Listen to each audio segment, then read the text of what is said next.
Good morning, dear students.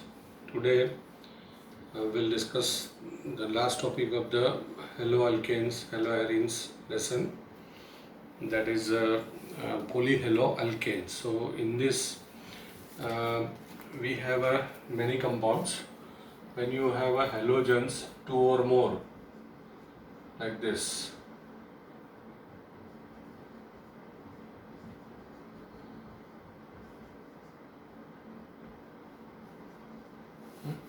So, this is dichloromethane, trichloromethane, tribromomethane, triiodomethane, and tetrachloromethane, which is also called carbon tetrachloride.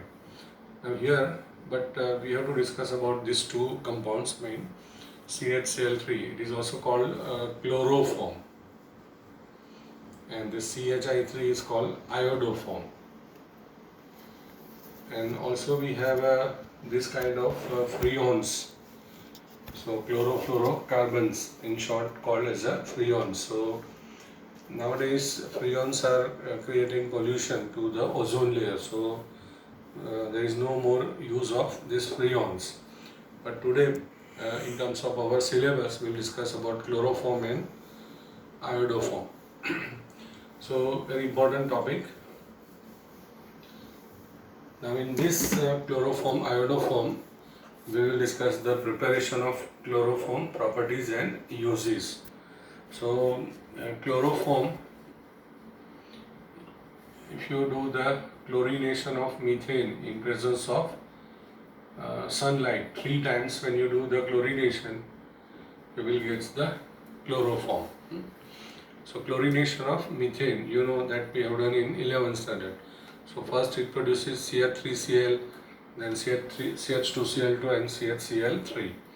And also you can do the chloroform by the reduction of carbon tetrachloride. So when carbon tetrachloride reduced by hydrogen, it gives a chloroform. So these two methods are quite simple method.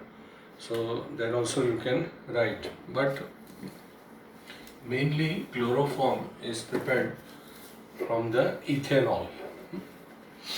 So this is a ethanol. Now we have to do the reactions with chlorine. So chlorine is used as an oxidizing agent also and as a chlorinating reagent also. But we'll take less chlorine, so will work as a oxidizing agent. And here our alcohol will convert it to aldehyde. So this is CH3CHO is called ethanol. Ethanol. So ethanol by oxidation converted to ethanol. In next lesson, again we will discuss these reactions, and then after you will follow easily. Now you have to do the again reactions with chlorine, but this time you have to use more chlorine. So you can see here that 1 chlorine and 3 chlorine we have used. So this 3H will be removed, displaced by 3 chlorine atoms, and CCl3CHO. This is called trichloroethanol. 2,2,2 trichloroethanol. It is also called trichloroacetaldehyde, and it is more known as a chloral. So keep in mind this name, chloral. CCl3CHO. So ethanol will chlorinate. On chlorination, it gives a chloral, and then you have to do the hydrolysis of this chloral with the help of calcium hydroxides. So you have to take 2 molecules of this CCl3CHO, trichloroacetaldehyde chloral that we have. You take 2 molecules, and see this now. Here when you combine this, so CHCl3, and here also it is CH3Lc. So 2 molecules of chloroform we will get here, and this remain part will be CH3 COO twice Ca. So this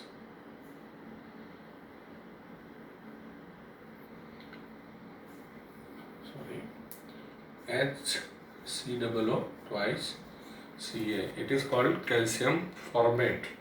So that additional product will be the calcium formate.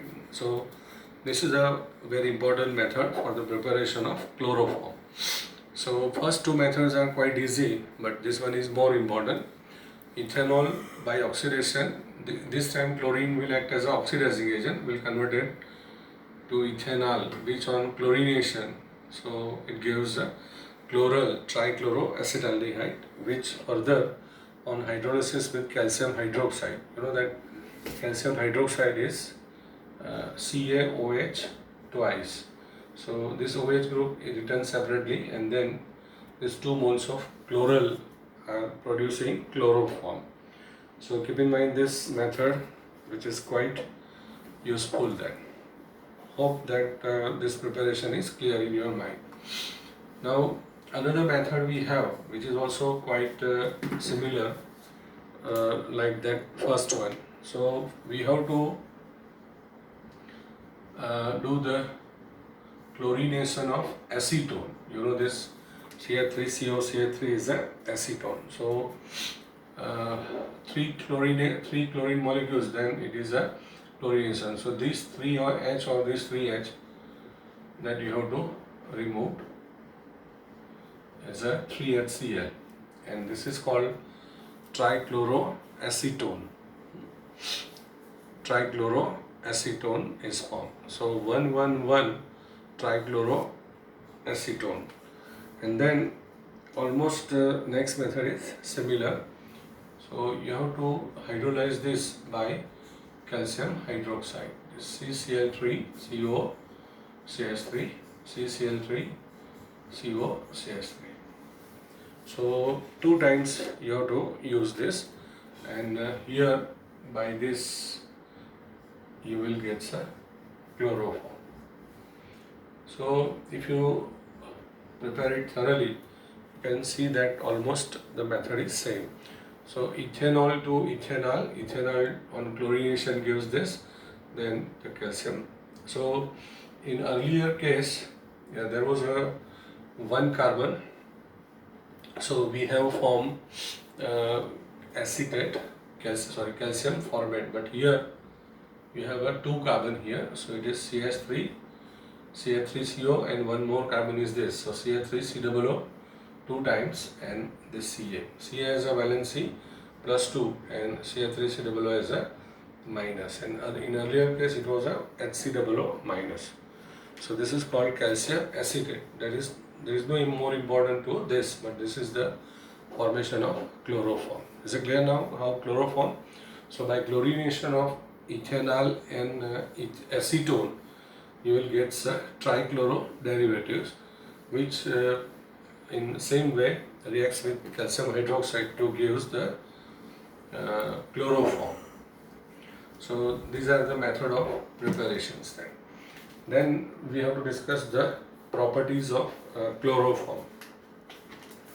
So in the properties of chloroform, it is, if we discuss a physical property, then it is a colorless, heavy liquid, peculiar sickly smell, heavier than water, insoluble in water, and its vapor inhaled causes temporary unconsciousness. So you know that chloroform is used in the past as a anesthetics, as an anesthesia in a surgical operation to get the relief from the pain. But nowadays we have a more good option. So chloroform is not used as a anesthetics then, but in old days it was used.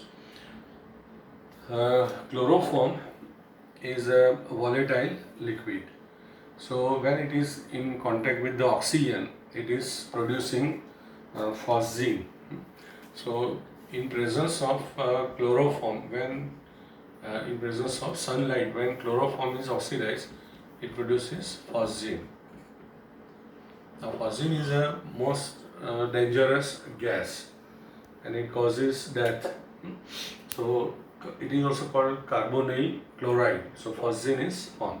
So sometimes the chloroform which is used as a anesthetic. So if by accident oxygen or air entered in it and phosgene is formed and phosgene containing chloroform is given to the patient, then it causes death. So we have to be careful for that. And for that precautions, normally we are keeping the bottles of the chloroform completely full so that there is no chances of air or oxygen entered in it. And we have to keep it when it should be that cork we have to used tightly then, so that there is no chances of air entered in it. And also you have seen that most of the liquid medicine syrups that we are filling in amber color bottle or a dark blue color bottle. So dark blue and dark amber color are absorbing sunlight very less. So less oxygen entered in the bottle and less chance of phosgene. Suppose anyhow phosgene is formed, then to avoid the effect of phosgene, they are adding ethanol. So ethanol, if added in a chloroform, then it converts phosgene into diethyl carbonate, which is a less harmful compound, and the patient can be saved by the effect of chloroform. So this question may be asked sometime in board exam, and you know that uses of chloroform. So mostly it is used as an industrial solvent. It is also a laboratory reagent, and it is solvent for oils, fats, rubbers and resins, and it is useful in the preparation of some medicine, chloroprecin and chloratone. Also used for preservative for anatomical species. So you have seen in biology lab some species are preserved in the liquid, that is some maybe formalin or this one, and laboratory reagent is a common use. So this is about the chloroform. And now we have almost same preparation for the another topic, which is iodoform. So iodoform is a CHI3 then. So you have to oxidize ethanol, but in earlier case we have used Cl2 directly. So Cl2 is a bit powerful oxidizing agent, but here we will not use that I2 directly. So first, by the reaction of NaOH and I2, we'll get NaOI. It is called sodium hypoiodide.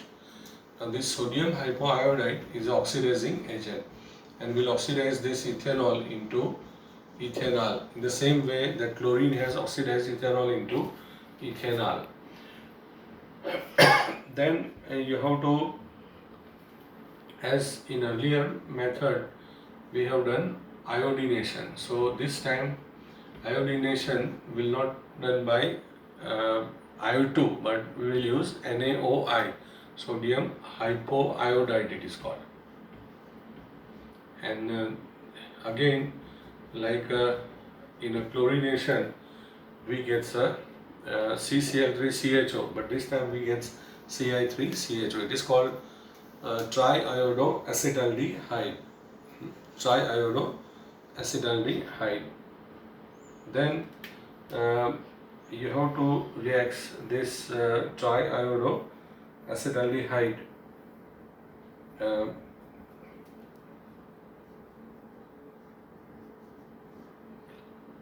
with calcium hydroxides, same way, and you will get CHI3 plus HCOO twice Ca. So in this way you can get the iodoform. Then there is another method also in which as in a previous method chloroform we have prepared from acetone, propanone. So here also we'll do the same thing. So propanone will react with sodium hypoiodide to give triiodoacetone, and then which on reaction with NaOH gives the iodoform. So these are the method of preparation of iodoform. And iodoform is a yellow color crystalline solid. It has an unpleasant odor, insoluble in water but soluble in ethanol and ether. So in earlier, in a 16th lesson, we have seen tincture iodine. So tincture iodine is worked as a antiseptic. So like that, this iodoform is also work as a antiseptic. Antiseptic for dressing wounds, and in the manufacture of some pharmaceuticals, there is a use of iodoform. And iodoform is also useful for the detection of ketone groups. So when ketone compounds are there, and you want to know the presence of ketone, then you have to react with NaOH and I2. So NaOH and I2 will produce this iodoform, and iodoform is a yellow color crystalline. So by that crystalline yellow color solid form, from that you know the presence of ketone groups. So that we will see in the next lesson in aldehyde and ketones. And here I had given the notes for the nucleophilic substitution reactions. So there are two nucleophilic reactions, SN1 and SN2. So SN1 reaction means what? That the rate of reaction depends on only one reactant, that is alkyl halides. So suppose the methyl chloride plus OH minus and methanol is formed and Cl minuses. So this is plus minus, so this will be attracted and this is formed. So here the rate will be decided, this is an example of SN2. Here the rate depends on these two, so it is called SN2 reactions. And when you take a tertiary halides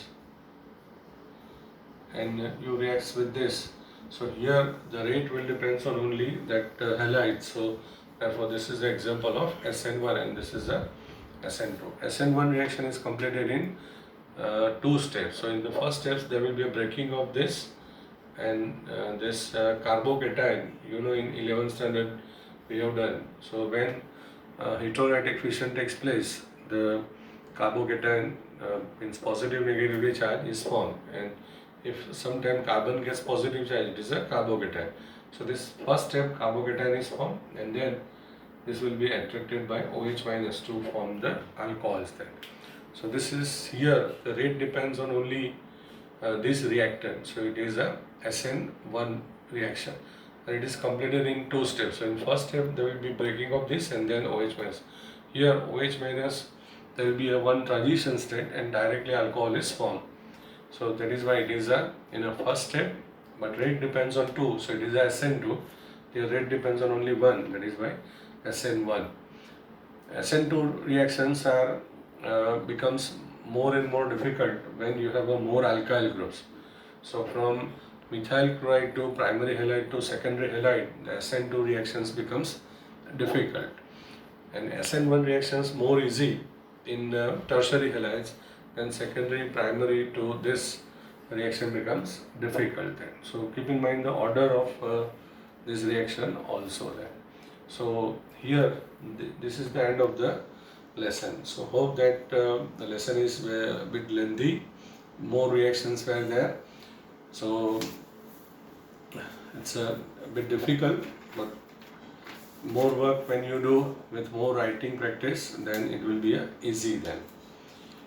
And also that videos are given to you, so listen that video more and more times, and repeatedly you have a chance in listening that, and it will be helpful then. And here some conversions from the whole topic I had given. So there are 15 conversions, so that you have to do as a homework or you take as a worksheet then. And also that complete the note which is given to you.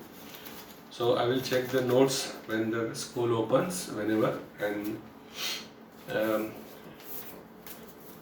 so use the time that you have, and hope you have enjoyed this lecturing. Now this board, just before 2-3 days I got this, so that is why in previous lectures I am unable to use that. So thank you very much.